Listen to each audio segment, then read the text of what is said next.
नमस्कार दोस्तों, हमारे चैनल में आपका स्वागत है। दोस्तों, क्या आपको पता है माता सीता ने कौन सा घोर पाप किया था? क्यों भगवान राम ने धोबी की बातों में आकर माता सीता से अयोध्या छोड़ने के लिए कह दिया था? दोस्तों, कौन था वो धोबी जिसने पृथ्वी पर जन्म लेकर माता सीता को उनके घोर पाप की सजा दिलाई थी? तो आज की इस वीडियो में हम आपको इसी बारे में बताने वाले हैं। अगर आप भगवान राम और माता सीता के सच्चे भक्त हैं तो इस वीडियो को बिना स्किप किए पूरा जरूर देखिए। दोस्तों, हमारे सनातन धर्म के ग्रंथों में साफ साफ लिखा है, बुरे कर्मों का फल हमेशा बुरा ही मिलता है, फिर चाहे वो इंसान हुआ या भगवान। रामायण के मुताबिक त्रेता युग में मिथिला नगरी के राजा जनक हुआ करते थे, जिनका नाम राजा शेर था, जो एक बार यज्ञ के लिए जमीन जोत रहे थे। उसी समय उन्हें छोटी सी कन्या मिली। कन्या के नयन नक्श को देखकर राजा बहुत खुश हुए और उन्हें गोद ले लिया। यही कन्या माता सीता के नाम से जानी गईं। जब सीता थोड़ी बड़ी हुई तो एक दिन अपनी सहेलियों के साथ महल के बगीचे में टहल रही थीं। तभी अचानक उनकी नजर एक तोते के जोड़े पर पड़ी, जो देखने में बहुत सुंदर थे। माता सीता के बारे में बातें कर रहा था। उनके मुख से अपने भविष्य की चर्चा सुन के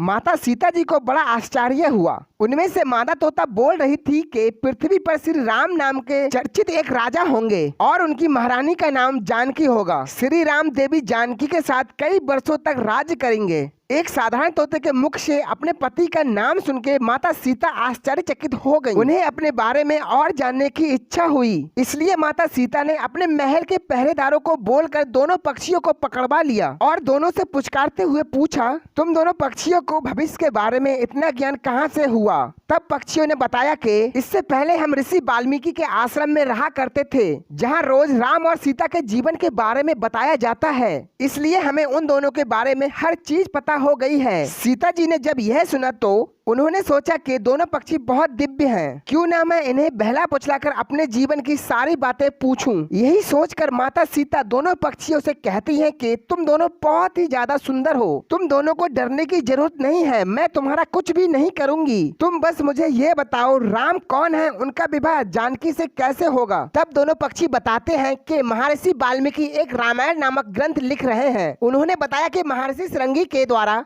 किए गए पुत्रश्रेष्ठ यज्ञ से प्रसन्न होकर भगवान विष्णु मानव शरीर धारण करके उनके ज्येष्ठ पुत्र के रूप में जन्म लेंगे, जो प्रभु श्री राम होंगे। बड़े होकर श्री राम महर्षि विश्वामित्र और अपने छोटे भाई लक्ष्मण के साथ हाथ में धनुष लिए मिथिला आएंगे और वहाँ शिव जी के धनुष को तोड़कर जानकी से विवाह करेंगे। इतना सुनने के बाद माता सीता उन दोनों पक्षियों को बताती हैं कि जिस जानकी की बातें तुम कर रहे हो वो मैं ही हूँ, मैं सीता भी हूँ और जानकी भी, इसलिए तुम बताओ मेरे प्रभु श्री राम कैसे दिखते हैं? इस पर नर तोता माता सीता को बताता है कि श्री रामचंद्र का मुख कमल के समान सुंदर है, उनके नेत्र बड़े और खिले हुए हैं, उनकी नाक ऊंची है और भुजाएं घुटनों तक हैं, उनका गला शंख के समान है और उनकी सुंदरता का क्या वर्णन करूं? उनके गुणों का विख्यान 100 मुख वाला भी नहीं कर सकता है। दोनों पक्षी एक साथ कहते हैं, माता जानकी आप धन हैं, जो आपको रघुनाथ जी की पत्नी बनने का सौभाग्य मिलेगा, आप तीनों लोकों में सबसे अद्भुत होंगी। इतना सुनकर माता सीता उनसे और सवाल पूछती हैं और दोनों पक्षी माता सीता के सारे सवालों के जवाब देते जाते हैं। उनके सवालों के जवाब सुनकर माता सीता के मन में लालच आ जाता है और दोनों पक्षियों से कहती हैं कि तुम दोनों मेरे साथ राज्य महल में रहोगे।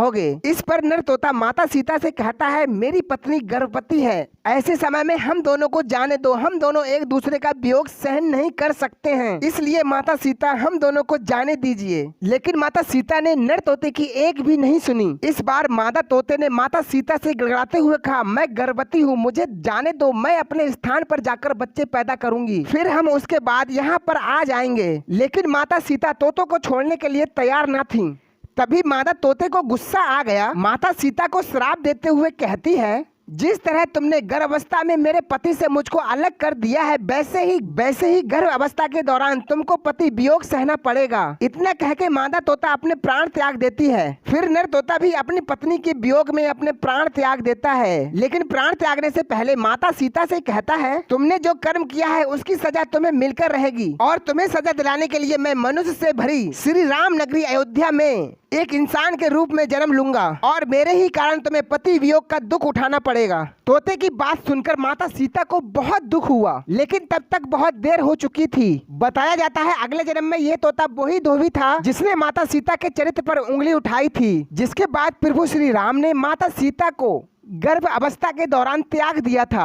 तब माता सीता वन में भटकते हुए महर्षि वाल्मीकि के आश्रम में पहुंची थी, जहां उन्होंने लव और कुश को जन्म दिया था। दोस्तों, माता सीता के वियोग से संबंधित एक और कथा महापुराण में लिखी है, जिसके अनुसार जब नारद जी को एक राजकुमारी पसंद आ गई थी और उससे विवाह करने के लिए नारद जी ने भगवान विष्णु से कहा था कि हे प्रभु, मुझे अपना श्री हरि रूप दीजिए ताकि मेरा विवाह राजकुमारी से हो सके। भगवान विष्णु ने नारद जी से कहा, कहीं तुम मेरा हरि रूप लेकर पछताने ना लगो, क्योंकि नारद जी राजकुमारी के चक्कर में भूल गए थे कि भगवान विष्णु का एक बानर रूप भी है। तभी भगवान विष्णु ने अपना बानर रूप नारद जी को दे दिया और जब नारद जी राजकुमारी के स्वयंवर में पहुंचे तो सब लोग उन्हें देखकर हंसने लगे और राजकुमारी भी नारद जी को देखकर हंसने लगी। इसलिए उन्होंने नारद जी को वरमाला नहीं पहनाई। यह सब देखकर नारद जी अचंभित हो उठे। उन्हें समझ नहीं आ रहा था कि उन्हें देखकर सब लोग क्यों हंस रहे हैं। तभी नारद जी को महल के पात्र में पानी दिखाई दिया। जब उन्होंने अपना चेहरा पानी में देखा तो वो क्रोधित हो गए और क्रोध में भगवान विष्णु को श्राप दे दिया कि जिस तरह आज मैं स्त्री के लिए तड़पा हूँ, आप भी पृथ्वीलोक पर जन्म लेकर स्त्री वियोग का सामना करेंगे।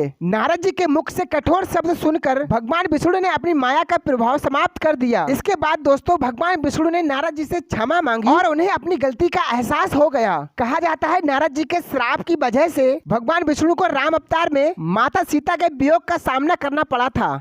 तो दोस्तों, माता सीता को किस कारण सजा मिली थी, कमेंट बॉक्स में जरूर बताएं। नारद जी की वजह से या फिर धोबी की वजह से। वीडियो अच्छा लगा हो तो वीडियो को लाइक कर दें और चैनल को सब्सक्राइब कर दें।